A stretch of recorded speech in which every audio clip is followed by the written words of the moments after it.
नमस्ते everyone, welcome to social nutri Yogi. आज हम करेंगे 5 बेसिक स्टैंडिंग आसन, खड़े होके करने वाले सबसे आसान आसन।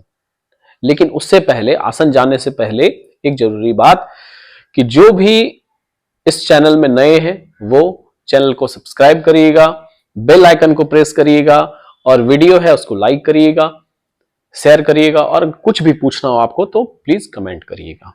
ठीक है, बाकी कुछ जरूरी बात है वो मैं वीडियो के लास्ट में बताऊंगा, आसन करने के बाद में बताऊंगा।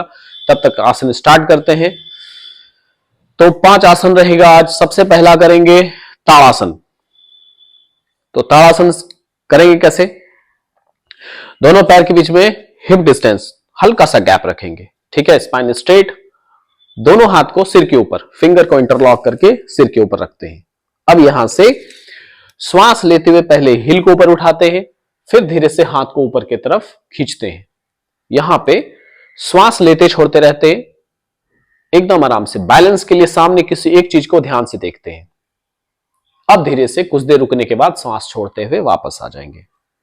ठीक है, अब दूसरा आसन करेंगे त्रियक ताड़ासन।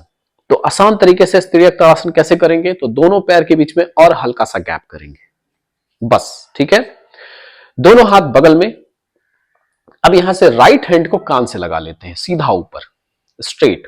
अब श्वास लेंगे, श्वास छोड़ते हुए अपने लेफ्ट हैंड को सीधा नीचे करते हैं।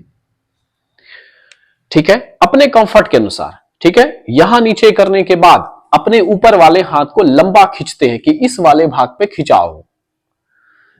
अब यहां पे श्वास लेते छोड़ते रहना। जब हम आसन में रुकेंगे तो श्वास को नॉर्मल रखेंगे, लेते छोड़ते रहना है। कुछ देर यहां पे भी रुकने के बाद फिर धीरे से श्वास लेते हुए वापस आ जाएंगे। ठीक है, ये हो गया पहला ताड़ासन, दूसरा त्रियक ताड़ासन। अब तीसरा आसन करेंगे, ये आप दूसरी तरफ से भी कर सकते हैं। अब तीसरा आसन करेंगे ट्रायंगल पोज, त्रिकोण आसन। ठीक है, अब त्रिकोण आसन के लिए दोनों पैर के बीच में 2 से 2.5 फीट की दूरी। ठीक है, अपने कंफर्ट के अनुसार खोल लेना है, बहुत ज्यादा नहीं खोलना है या बहुत कम नहीं खोलना है। ठीक है, अब यहां से राइट फीट बाहर करेंगे। पैर के पंजे को कैसे बाहर किए एक बार फिर से देख लेंगे। पैर के आगे पंजे को ऊपर उठाते हुए धीरे से वापस। ठीक है, राइट साइड खोल लेंगे। बॉडी को टेढ़ा करके नहीं रखना है, सामने रहेगा एकदम सीधा स्ट्रेट। अब दोनों हाथ को शोल्डर लाइन पे खोल लेते हैं।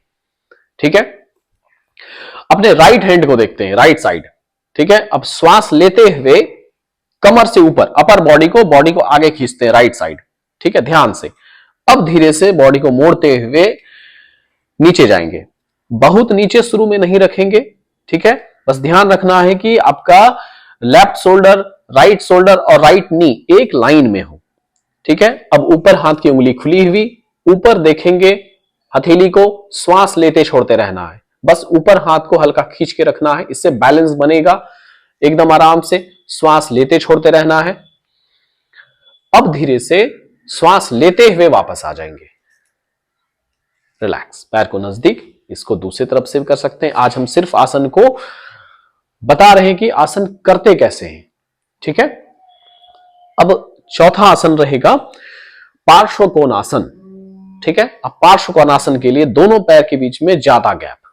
ठीक है, अभी इतना है। अगर जरूरत हो देखेंगे कि कैसे, अगर जरूरत हो तो कैसे बाद में पैर को पीछे कर सकते हैं। ठीक है, तो फिर से राइट फीट बाहर करिए, राइट फीट बाहर किए। ठीक है, बॉडी सीधा रहेगा, एकदम स्ट्रेट, बॉडी को टेढ़ा करके नहीं रखना है। और देखिए आसान तरीका, राइट हैंड से राइट नी को पकड़ते हुए हल्का सा मोड़िए। अब देखिए पकड़े हुए हैं इसीलिए कि पैर को पहले एडजस्ट किए। अगर राइट हैंड को नी के पास रखते हैं सपोर्ट, तो उससे पैर पे प्रेशर नहीं पड़ेगा। ठीक है, बस एक और चीज ध्यान रखना है कि नी और एंकल एक लाइन में हो।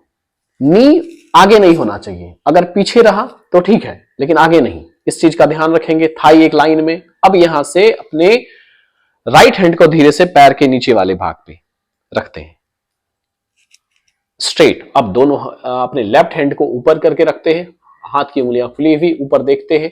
श्वास लेते छोड़ते रहना है। लेफ्ट पैर को एकदम स्ट्रेट रखते हैं, पैर के पंजे को नीचे दबा के रखना होता है। ठीक है, मॉडिफिकेशन है। अगर इसमें दिक्कत हो रहा हो तो आप ऐसे भी कर सकते हैं कि अपने एल्बो को थाई के ऊपर लगा सकते हैं। ठीक है, आराम से। अब उसी पोस्चर में रुके रहेंगे, श्वास लेते छोड़ते रहना है। अब धीरे से श्वास लेते हुए वापस आ जाते हैं। ठीक है, पहले आसन को देखिएगा, समझिएगा, फिर प्रैक्टिस करेंगे। ठीक है, अब तीसरा आसन जो है वो रहेगा प्रसारित पाद उत्तान आसन, पांचवा आसन। ठीक है, दोनों पैर के बीच में गैप। अब यहां पे है कि आप कम पैर को भी कम गैप रख सकते हैं या ज्यादा भी रख सकते हैं अपने कंफर्ट के अनुसार। ठीक है, स्पाइन स्ट्रेट, कमर को पकड़िए। अब श्वास लेते हुए नीचे आएंगे, आगे चेस्ट ओपन करते हुए, हाँ श्वास लेंगे, फिर श्वास छोड़ते हुए नीचे। अब यहां पे रुके रहते हैं। शुरुआत में हल्का सा अपने पैर को, घुटने को हल्का सा मोड़ देते हैं। ठीक है, अब श्वास छोड़ते हुए फिर से नीचे।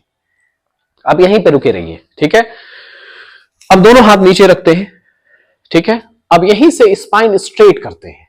ठीक है, स्पाइन स्ट्रेट, चेस्ट ओपन किए, सिर ऊपर किए। अब फिर श्वास छोड़ते हुए बॉडी को हल्का सा नीचे खींचते हुए नीचे आएंगे। यहां पे रुके रहेंगे आराम से अपने कंफर्ट के अनुसार, बहुत जोर जबरदस्ती नहीं करना है शुरू में। आराम से श्वास लीजिए, आसन को फील करिए। अब फिर श्वास लेते हुए हल्का सा ऊपर, और फिर से कमर को पकड़िए। फिर श्वास लेते हुए पहले सिर को ऊपर करिए, फिर धीरे धीरे वापस आ जाइए, धीरे से पैर नजदीक। ये था 5 आसन। ठीक है, आप इसको अच्छे से देखिए, समझिए, फिर इसका अभ्यास करिए।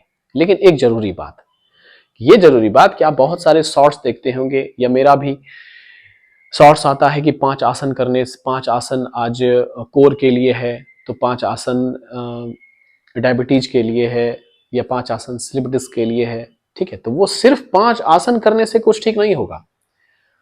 इसके लिए हमको कंप्लीट प्रैक्टिस, मतलब कंप्लीट प्रैक्टिस में उन सारे आसन को ऐड करना पड़ेगा, तब आपको फायदा करेगा।